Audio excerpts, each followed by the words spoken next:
En janvier 1988, les agissements d'un homme ébranlent la petite ville tranquille de Dana Point. En fin de compte, le poison est une arme assez rare. Richard était un homme très secret, arrogant et paranoïaque. Il cochait toutes les cases du sociopathe typique. Il voulait la détruire parce qu'elle lui avait fait du mal. C'est ce qu'il se racontait, en tout cas. C'était un homme diabolique. Cet homme diabolique, c'est Richard Overton.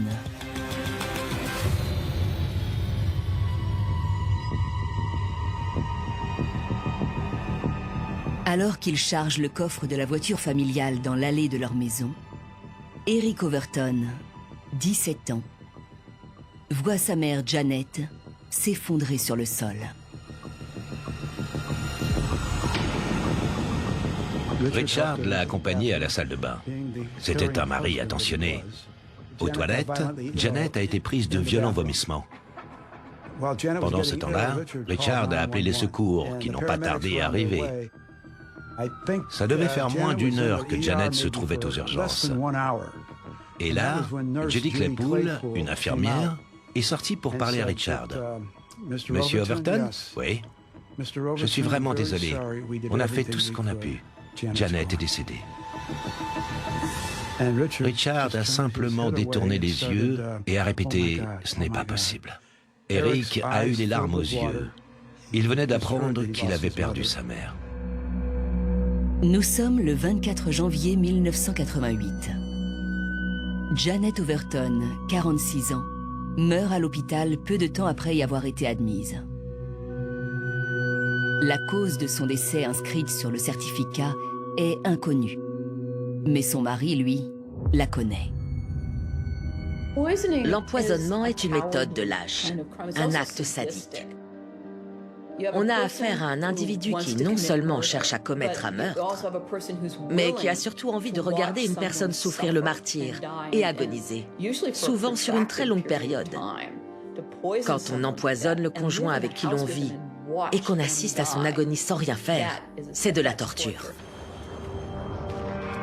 Après être restée longtemps mère au foyer, Janet Overton vient de reprendre le travail. Elle est très appréciée dans son quartier. Elle était très avenante, toujours prête à rendre service. Elle avait un grand sens pratique. Elle faisait partie du conseil d'administration de l'école. Elle s'est présentée à sa réélection et elle a gagné. Elle a même été désignée à la présidence du conseil cette année-là. Cet épisode a beaucoup contrarié Richard. Il était docteur en psychologie, alors que sa femme avait à peine le bac et avait été mère au foyer toute sa vie. Contrairement à son mari, elle était très appréciée au sein de la communauté. Elle était attentionnée, elle s'impliquait énormément dans son travail. Personne n'avait rien à lui reprocher. Richard, le mari de Janet, est consultant en informatique et professeur d'université. Ils sont mariés depuis 19 ans, mais ont des personnalités diamétralement opposées. Elle est aussi sympathique et sociable qu'il est distant, voire arrogant. Les gens qui ont eu affaire à lui pour une raison ou une autre disent qu'il se croyait systématiquement supérieur à son interlocuteur. Ce serait déjà fatigant dans une conversation anodine. Alors imaginez dans la vie de tous les jours, ça devait être insupportable. Les sociopathes sont généralement très intelligents. Richard avait un QI de 180. Ils sont aussi charmants. Richard a été marié 4 fois. Ce sont des intellectuels. Richard avait le sentiment que son doctorat en psychologie et son degré d'intelligence le plaçaient au-dessus du reste du monde. Si vous le croisiez dans un contexte social et qu'il vous jugeait moins intelligent que lui, il était capable de quitter la discussion au milieu d'une phrase. Vous n'étiez pas digne de lui parler. Puisqu'il était au centre de son propre univers, il ne pouvait pas concevoir de ne pas être au centre de la vie de sa femme. Elle l'a payé cher, de sa propre vie. Au cours des mois précédant sa mort, Janet Overton est souvent malade. L'un de mes voisins était un très bon ami à elle. Il allait très souvent lui rendre visite à l'hôpital. Elle a fait de nombreux séjours à San Clemente, parfois très longs. Sa peau la démangeait, elle avait des nausées, elle vomissait, et les analyses de sang ne donnaient rien. Après chaque hospitalisation, Janet met un peu plus de temps à se rétablir. Elle souffrait d'hémorragie interne, de nausées épouvantables, de démangeaisons absolument partout. Chaque parcelle de son corps la faisait souffrir, de la pointe des oreilles jusqu'au bout des orteils. Elle avait de plus en plus de mal à se rétablir et aller mieux. Et au bout d'un moment, son organisme s'est affaibli. Les séjours de Janet à l'hôpital sont devenus de plus en plus longs. Elle s'est confiée à des amis. Elle était consciente qu'elle avait peu de chances de guérir de cette maladie. Elle a expliqué que les nausées et les séjours à l'hôpital commençaient vraiment à la miner. Elle n'avait aucune idée de ce qui la faisait autant souffrir. Pour les médecins, comme pour la police, le décès de Janet est une énigme. Son autopsie ne révèle aucune dose mortelle de substances toxiques. Des échantillons de tissus sont tout de même conservés. Janet est incinérée. Son dossier est classé. 18 mois plus tard, Tim Carney, enquêteur dans le comté d'Orange, découvre cette affaire. Tim Carney venait d'arriver à la brigade criminelle après avoir travaillé au STUB sous couverture. Il était chargé des affaires non résolues et s'est mis au travail immédiatement. Et le premier dossier qu'il a sorti était celui de Janet Overton. À l'intérieur, il y avait 3 ou 4 coupures de presse, ainsi que le dernier certificat de décès qui mentionnait qu'une enquête était en cours pour déterminer les causes de la mort. Un autre dossier attire l'attention de Carney. L'enquête a été menée par Cliff Miller, un ancien inspecteur à la retraite. Il avait été contacté par une certaine Dorothy Boyer, la première femme de Richard Overton. Richard Overton et Dorothy Boyer se sont mariés au Texas avant de s'installer en Californie pour le travail de Richard. Le couple a 4 enfants et finit par emménager dans une petite ville cossue du comté d'Orange.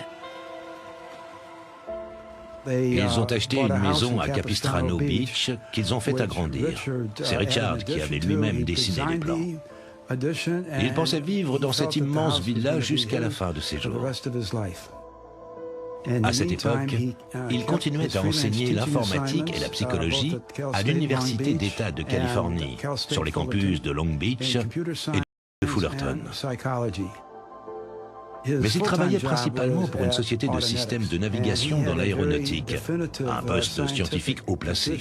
Mais ça, Dorothy Boyer n'en savait rien.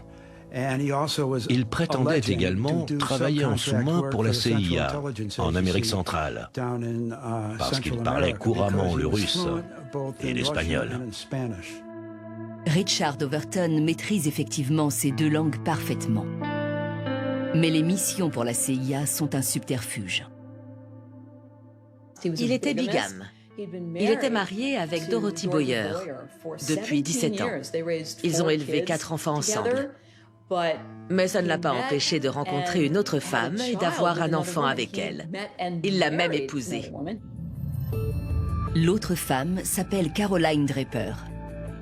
Overton l'a épousée en 1966. Le couple a une fille et vit ensemble à Orange, à 40 minutes de la maison qu'il partage avec Dorothy, à Dana Point. Il vivait dans 2 foyers différents. Il parvenait à concilier ces 2 vies de famille d'une manière très ingénieuse. Il a épousé Caroline, sa seconde épouse, sous un nom d'emprunt. Celui d'un collègue, en l'occurrence. Et il a expliqué à ces 2 femmes qu'il devait voyager pour son travail. Il devrait parfois s'absenter 1 à 2 semaines. Dorothy le conduisait à l'aéroport international de Los Angeles. Il lui disait au revoir et sortait de la voiture. Il entrait dans l'aéroport, il attendait une vingtaine de minutes et Caroline Draper venait le chercher. Il montait dans sa voiture et passait les 2 semaines suivantes avec elle, comme une famille normale. Ce petit manège a tenu pendant près d'1 an et demi.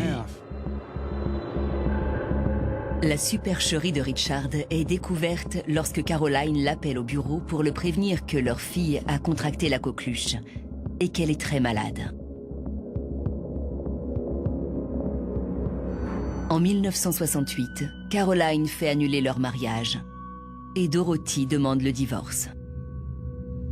De son point de vue, tout était la faute de Dorothy. Le problème ne pouvait pas être la bigamie. Pour commencer, il n'a pas dû apprécier qu'une femme le quitte. Et en plus, Dorothy a conservé la magnifique villa de Capistrano. C'était la maison de ses rêves. Il lui en voulait et ça l'a rempli d'amertume. Alors il a très vite échafaudé un plan. Richard l'a très mal vécu. Il était rancunier et il s'est dit « Je me vengerai ». Et c'est ce qu'il a fait en empoisonnant sa nourriture. Il ajoutait du sélénium dans le lait de sa famille. Le sélénium est un oligoélément qui protège les cellules du stress oxydatif. On le trouve en quantité infime dans le corps. Il est souvent inclus dans les comprimés multivitaminés et même dans le lait en poudre pour bébé. Mais à trop forte dose, c'est une substance toxique. Il provoque des troubles gastro-intestinaux, la chute de cheveux, de la fatigue et des lésions neurologiques. Après son divorce, Dorothy Boyer commence à ressentir un éventail de symptômes inexpliqués.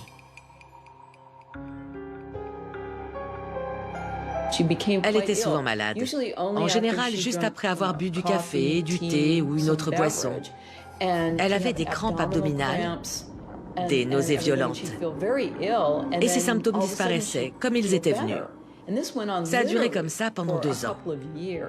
C'était des petites doses, mais sur le long terme, elles provoquaient des irritations. Il n'empoisonnait pas seulement son lait, mais également des boissons, comme son café et son vin. Dorothy a obtenu la garde des enfants, mais Richard possède un droit de visite. Tout s'est éclairé quand elle a réalisé que Richard avait accès à ses réserves. Il s'en prenait à leurs enfants et à elle, mais sa mère a failli être empoisonnée elle aussi. Dorothy partage ses soupçons avec le bureau du shérif du comté d'Orange. Mais les autorités ont besoin de preuves. Elle s'est adressée à l'inspecteur Miller. Il lui a dit « En rentrant chez vous, achetez une boîte de votre café préféré de 450 grammes. Ouvrez le couvercle en métal et remplacez-le par un couvercle en plastique. Avec un feutre, faites une petite marque sur le couvercle et faites en sorte qu'elle dépasse un peu sur la boîte, que les 2 traits soient alignés. Retournez la boîte et rangez-la à son emplacement habituel.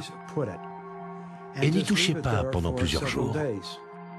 Quand Richard sera venu chez vous pour passer du temps avec les enfants, vérifiez après son départ que les 2 traits sont toujours alignés. Si ce n'est pas le cas, ça veut dire que Richard a ôté ce couvercle et a altéré le café. Ne touchez pas la boîte directement. Prenez un sac, mettez-la dedans et apportez-la au poste de police. L'analyse toxicologique prendra 4 ou 5 jours. Si, dans un premier temps, on trouve des substances étrangères dans le café, on cherchera ensuite des empreintes de Richard sur la boîte. Les analyses sont positives dans les 2 cas. Des traces de sélénium sont détectées dans le café et les empreintes de Richard apparaissent sur la boîte. Furieuse, Dorothy confronte son ex-mari. Elle le menace de porter plainte. Il lui a répondu « Tu délires complètement, je n'ai rien fait ». Elle a rétorqué qu'il y avait ses empreintes sur la boîte de café qui contenait des substances toxiques, sans compter les bouteilles de vin et de lait. Les preuves ne manquaient pas. Alors elle a ajouté « Richard, je te préviens, si tu continues, tu iras en prison ». Puis elle s'est levée et elle est partie. Richard est resté et il a commandé à déjeuner. Au final, Dorothy accepte de ne pas porter plainte à condition qu'il cesse de les empoisonner et qu'il se fasse aider. Richard refait sa vie. Il se marie pour la 3e fois avec Janet.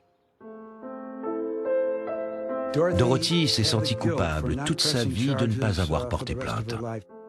Quand il a pris connaissance du récit de Dorothy, l'inspecteur qui a rouvert l'enquête sur la mort de Janet a réalisé qu'elle n'était peut-être pas naturelle.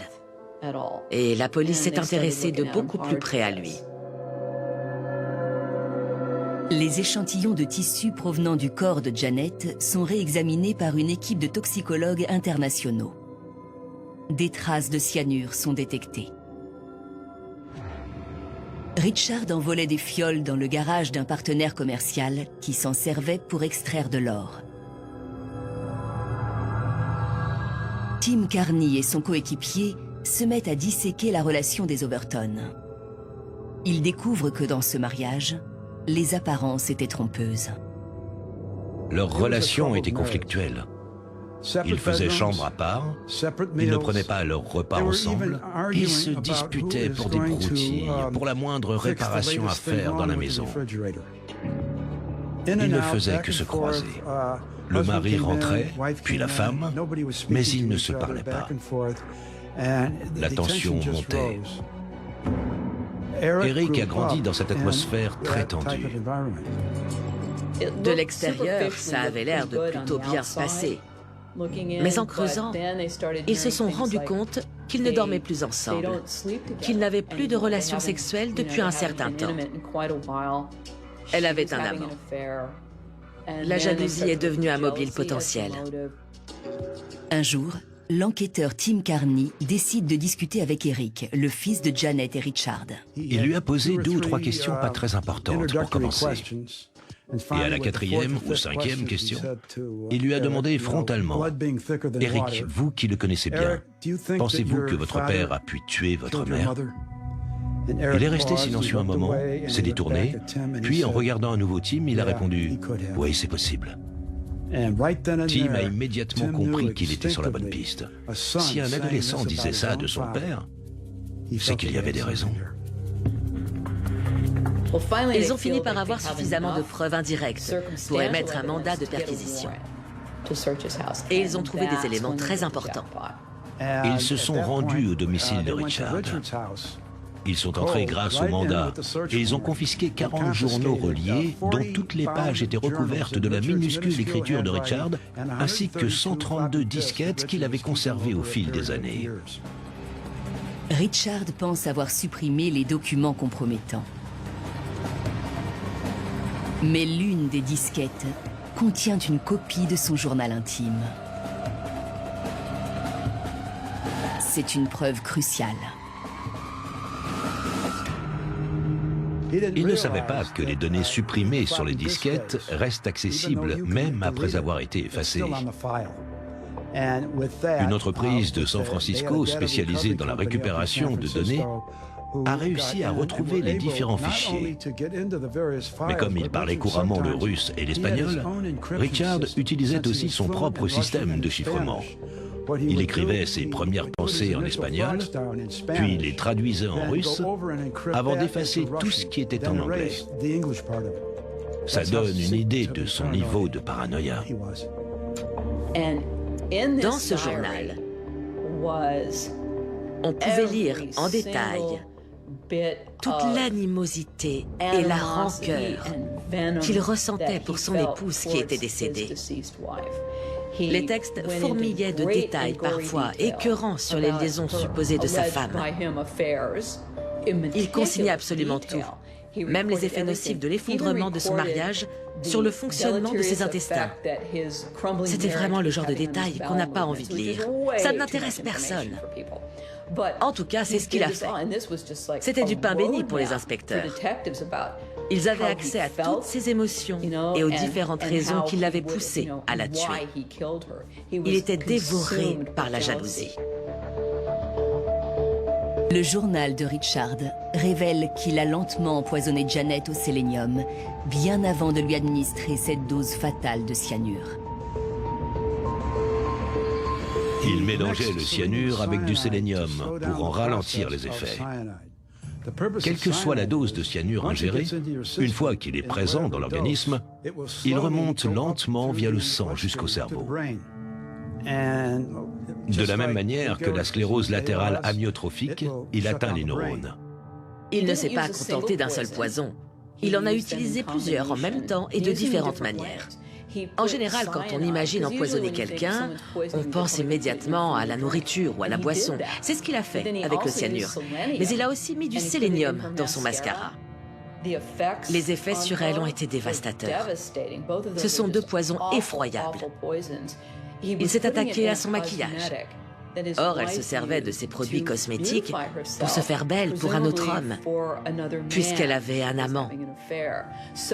Ce n'était donc pas seulement un acte lâche. Il a cherché à abîmer son visage. C'était sa façon à lui de la défigurer en quelque sorte. Il voulait s'en prendre à son apparence. C'est très révélateur qu'il ait choisi d'empoisonner un produit de beauté en plus de ses aliments. C'est symbolique, mais surtout totalement diabolique. Et comme tous les empoisonneurs, il a dû en tirer un plaisir immense. Pour lui, c'était jouissif de voir sa femme se tordre de douleur tous les jours. Elle était particulièrement sensible au poison. Parfois, le simple poids de ses vêtements, le seul contact du tissu sur sa peau lui causait une douleur atroce. Il avait accepté d'assister à ce spectacle. C'était même plus fort que ça. Il devait se réjouir d'être témoin de sa souffrance. C'était sa manière de la punir pour son infidélité. Dans son journal, Overton liste 17 hommes qu'il soupçonne d'avoir une aventure avec Janet. Il fait allusion à ce qu'il appelle son matériel de séduction, qui comprend des préservatifs et des sextoys. Il se raconte qu'elle couche avec 17 hommes. C'est absurde. Personne n'a matériellement le temps d'entretenir autant de liaisons. Elle avait un amant, pas 17. Le 1er octobre 1991, Richard Overton est inculpé du meurtre avec préméditation de sa femme, Janet Overton. Son procès s'ouvre le 9 juin de l'année suivante. 7 semaines plus tard, il est annulé. Le 23 juillet 1992, Overton est admis à l'hôpital. Il avait des douleurs thoraciques et des nausées. Il n'y est resté qu'une nuit. Mais un autre incident majeur est venu perturber le procès. Son avocat est tombé en dépression. Je ne parle pas d'un petit passage à vide, mais d'une véritable dépression clinique. Pour son psychiatre, il était impossible qu'il puisse s'occuper de ce procès avant au moins 6 mois. C'est pour ça que le juge a fini par l'annuler. Dans une affaire de meurtre comme celle-ci, le jury ne peut pas retenir toutes les informations pendant aussi longtemps ou reprendre le fil de l'audience comme si rien ne s'était passé. Ça aurait été injuste non seulement pour les jurés, mais aussi pour toutes les personnes impliquées. 3 ans plus tard, le 28 mars 1995, le nouveau procès d'Overton commence. Son nouvel avocat soutient que Janet Overton est décédée de cause naturelle. Pour étayer sa thèse, il mentionne sa très longue maladie. Il est rare que les gens se rendent chez le médecin toutes les semaines. Pour moi, c'est le signe évident qu'elle a été empoisonnée. Elle a vu le médecin 60 fois en un an. Mais ce n'est pas l'angle qu'a choisi la défense. Ils ont préféré soutenir qu'elle souffrait d'une autre maladie et que ce sont les médicaments qu'elle prenait qui ont provoqué sa mort. C'est faux. Elle ingérait du poison que lui administrait son mari. Voilà ce qui l'a tuée. C'est aussi la conclusion à laquelle est parvenu le jury. L'accusation s'appuie sur un témoignage capital, celui de Dorothy Boyer. Tim Carney a toujours considéré que la véritable héroïne dans cette affaire, c'était Dorothy Boyer. Son récit est accablant.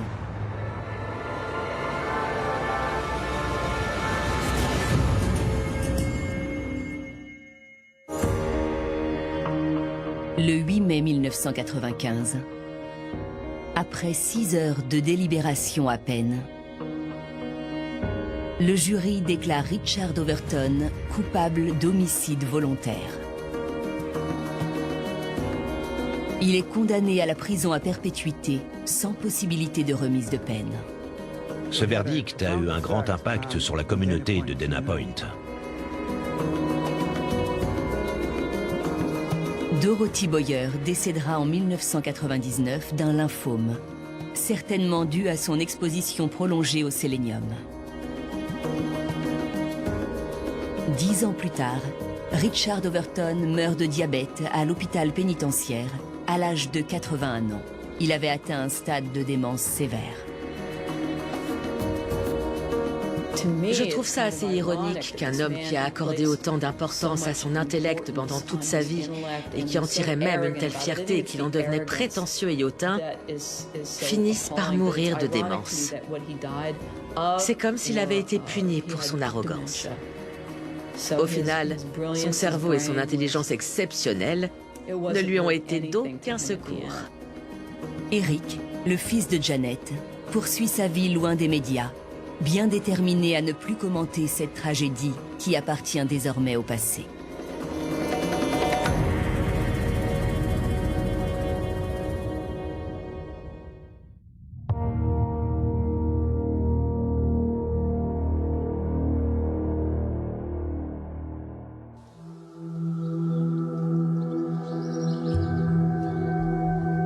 Dorian Lanier était un éleveur de dindes de Caroline du Nord. Quand ses amis ont appris qu'il avait souffert atrocement avant de mourir, et que sa femme, Pamela, avait attendu 10 semaines avant d'appeler les urgences, ils ont été effarés.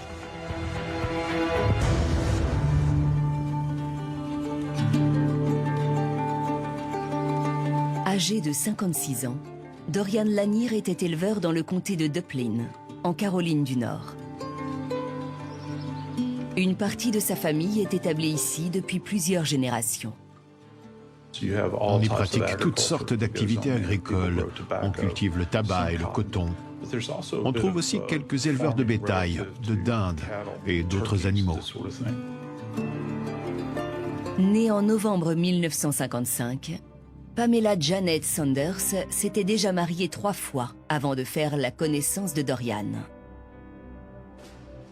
Le décès de son 4e époux la laisse veuve pour la 2e fois. En décembre 1993, Dorian et Pamela se marient et s'installent à Chincapin. Il épouse Pamela Lanier. Elle s'installe à la ferme avec lui. Pendant 2-3 ans, ils s'entendent bien. Tout se passe bien entre eux. Mais après 3 années de mariage, le couple est frappé par un événement terrible. Le 10 décembre 1996, Dorian travaille chez son vieil ami Jackie Hatcher quand Pamela l'appelle au téléphone. Malheureusement, après quelques années de mariage, la maison de Dorian a subi un incendie. Ce couple avait travaillé très dur et tout a été détruit. Même si la perte de leur maison est une épreuve difficile à surmonter, le remboursement de l'assurance permet à Dorian et Pamela de repartir à zéro. Après cet incendie, la compagnie d'assurance leur a versé environ 125 000 $. Grâce à cette somme, ils ont eu la possibilité de réaliser un rêve que Dorian avait depuis de longues années. Il voulait créer son propre élevage. Il élevait des dindes pour une des grandes entreprises de production et de transformation de la dinde implantée dans cette partie de l'État.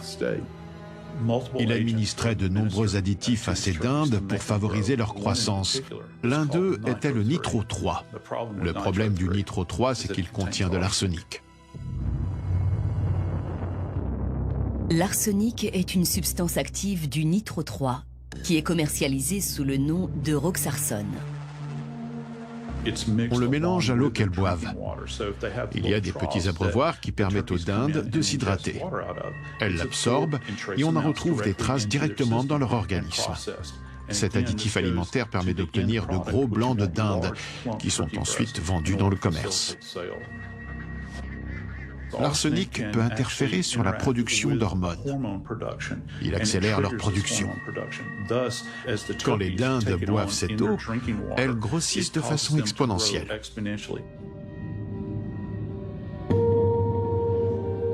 Le couple semble heureux et retrouve peu à peu une vie normale.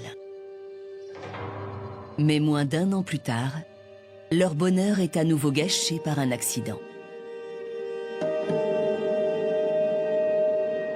Il est dû cette fois à un bulldozer. Dorian travaillait régulièrement sur le terrain situé à proximité de son élevage de dindes. Et un jour, il s'est grièvement blessé à la jambe. Elle a été littéralement lacérée par un engin. À ce moment-là, Pamela a pris la décision de le soigner elle-même. Dorian est bien connu pour sa réticence à consulter un médecin. Et il attend plusieurs jours avant de le faire. Dorian n'a jamais beaucoup aimé aller chez le médecin. Et il a préféré se faire soigner exclusivement par sa femme, Pamela Lanier. Elle l'a ramené à la maison. Elle l'a couché. Ensuite, elle a pansé sa blessure et elle lui a donné à manger.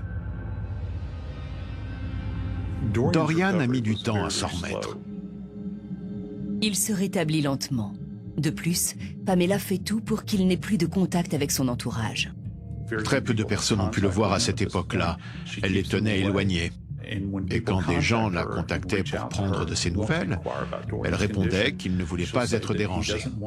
Elle leur disait qu'il était malade, alité et qu'elle prenait soin de lui. Le problème, c'est que l'état de Dorian ne s'améliorait pas comme ça aurait dû être le cas au bout d'un certain temps. Tout à coup, Dorian Lanier a commencé à présenter les symptômes classiques de l'empoisonnement. Il avait des symptômes qui ressemblaient beaucoup à ceux de la grippe. Le poison en question est l'arsenic. Pourquoi y a-t-il beaucoup de cas d'empoisonnement à l'arsenic en Caroline du Nord? Parce que cette substance est très répandue, et elle l'était encore plus avant. En fait, l'arsenic a toujours été largement utilisé dans le milieu rural, aussi bien dans l'élevage que dans l'agriculture. Il est presque omniprésent dans la vie quotidienne des agriculteurs. On l'utilise pour tuer les nuisibles, on s'en sert pour lutter contre la vermine. L'arsenic est très efficace pour se débarrasser de tout ça. Voilà pourquoi on en trouve facilement. Des témoins, y compris de proches parents, avaient déjà surpris Dorian en train de boire directement de l'eau destinée à ses dindes. Cette eau contenait du nitro 3. Dorian voit son médecin le 14 septembre et se plaint d'avoir un goût amer dans la bouche. Au cours d'une autre consultation, 2 semaines plus tard, le médecin se retrouve face à un homme malade et délirant. Dorian est resté longtemps alité et pendant cette période, il avait des hallucinations. Il tombait fréquemment dans le coma et il avait une jaunisse qui avait été causée par une insuffisance hépatique. Son état était vraiment alarmant.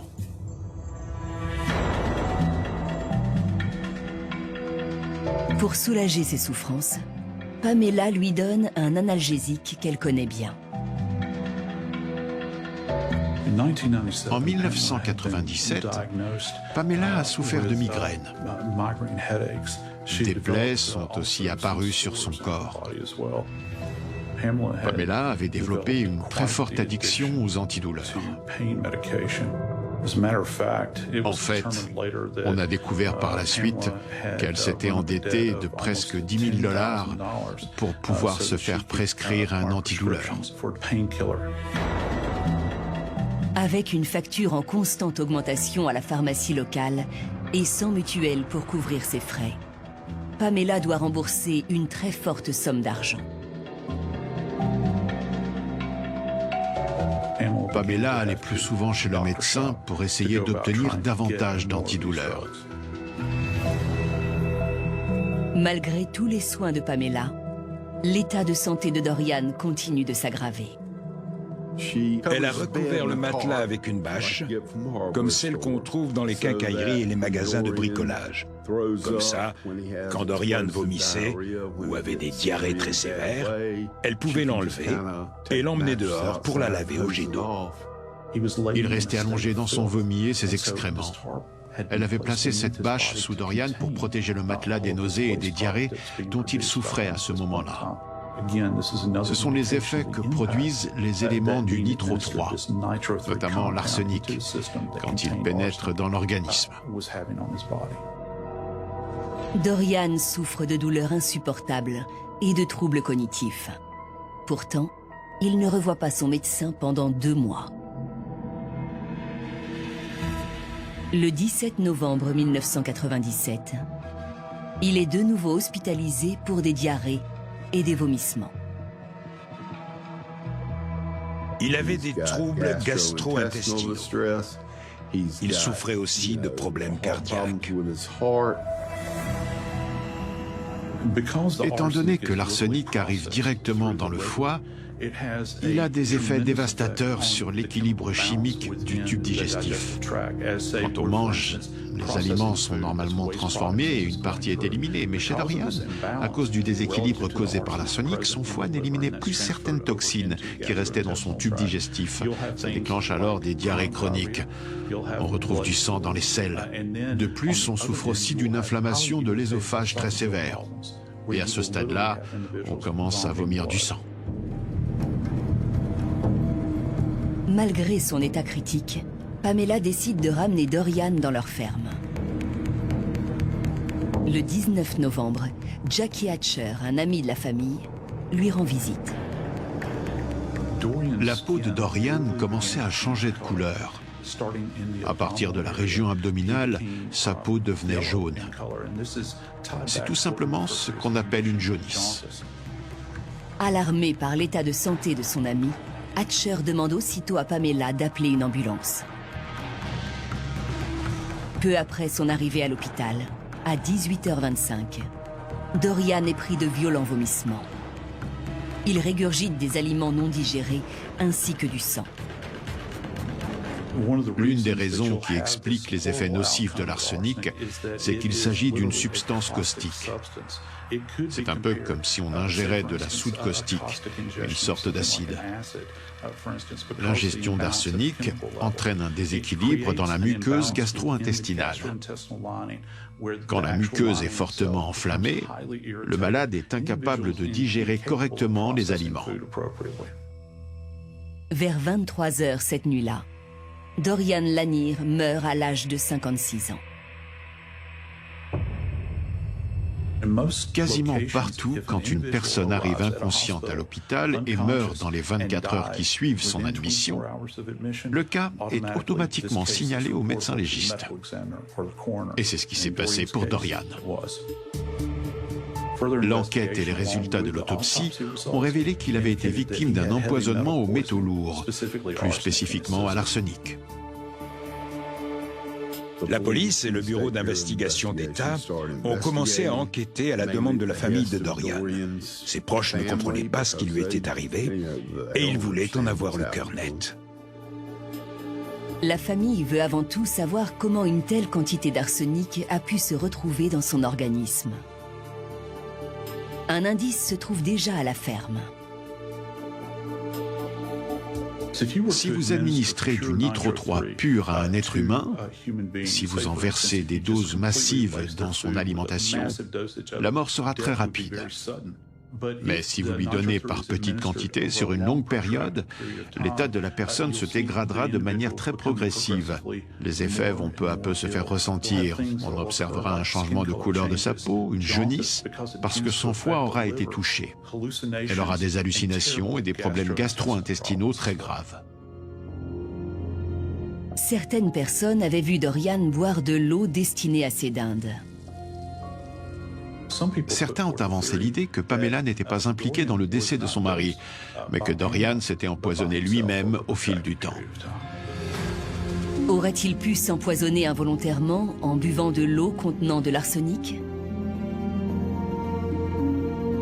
C'est plausible. Mais les découvertes que va faire la police en fouillant dans le passé de la veuve vont éveiller ses soupçons.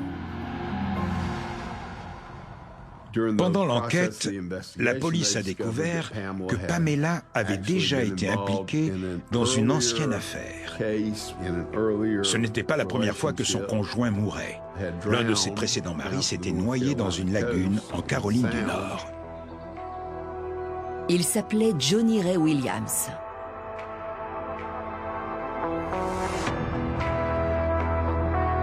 En 1989, Pamela et Johnny Ray se sont mariés et se sont installés à Surf City, sur l'île de Topsail, en Caroline du Nord. Pamela tenait une boutique de surf et Johnny Ray était employé dans un magasin de matériel de pêche. Passionné de pêche lui-même, il avait des casiers à crabes dans la lagune, juste derrière leur mobil-home. Le 20 août 1991, Johnny Ray, à la fois gros buveur et fumeur, a été admis à l'hôpital en état de confusion et incapable de parler correctement. 2 semaines plus tard, le 4 septembre, un médecin lui a prescrit un traitement lors d'une visite de suivi. Plus tard dans la soirée, il a décidé d'aller contrôler ses casiers à crabes avant de rentrer chez lui. Mais il n'est jamais rentré. Pamela et Johnny n'avaient pas le téléphone. Alors elle s'est précipitée chez ses voisins pour leur demander d'appeler les urgences. On a découvert le corps de Johnny Williams en train de flotter dans 90 cm d'eau. Pamela a déclaré qu'il avait beaucoup bu ce soir-là, en plus d'avoir pris du Benadryl. On a d'abord pensé que sa mort était due à une noyade accidentelle. Il n'y a pas eu d'autopsie, comme c'est généralement le cas pour une noyade. Ils ont estimé que ce n'était pas nécessaire.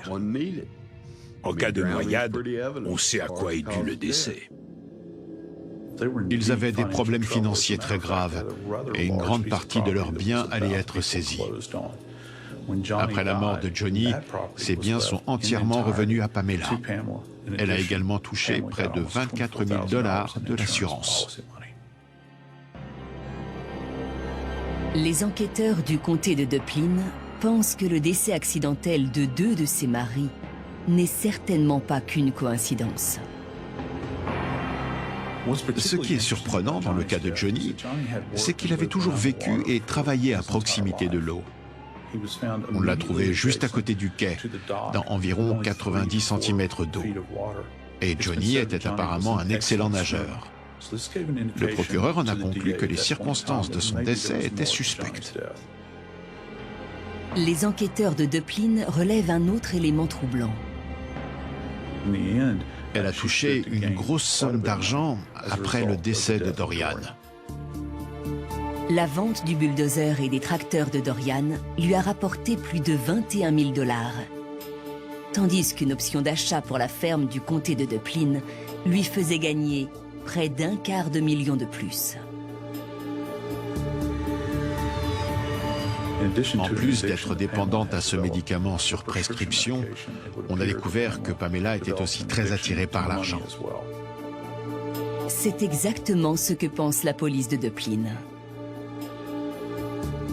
En janvier 1999, Pamela est inculpée de meurtre avec préméditation.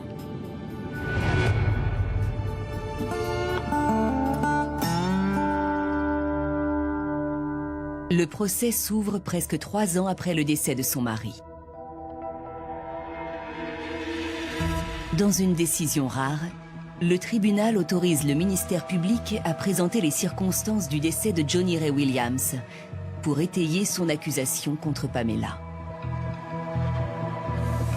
C'est une démarche connue sous le nom de doctrine des probabilités. Elle avait les moyens, le mobile et la possibilité de lui administrer régulièrement du nitro 3, un produit qui contenait de l'arsenic. Pas seulement en versant dans son eau, mais aussi dans sa nourriture. Les preuves solides et accablantes du procureur vont sceller le sort de l'accusé. Le 29 novembre 2001, Le jury la déclare coupable. Elle est condamnée à la prison à perpétuité, sans possibilité de libération conditionnelle. Elle restera incarcérée jusqu'à la fin de ses jours dans une prison de Caroline du Nord. Quant à Dorian, il repose aux côtés des siens dans le comté de Duplin, dans le cimetière familial.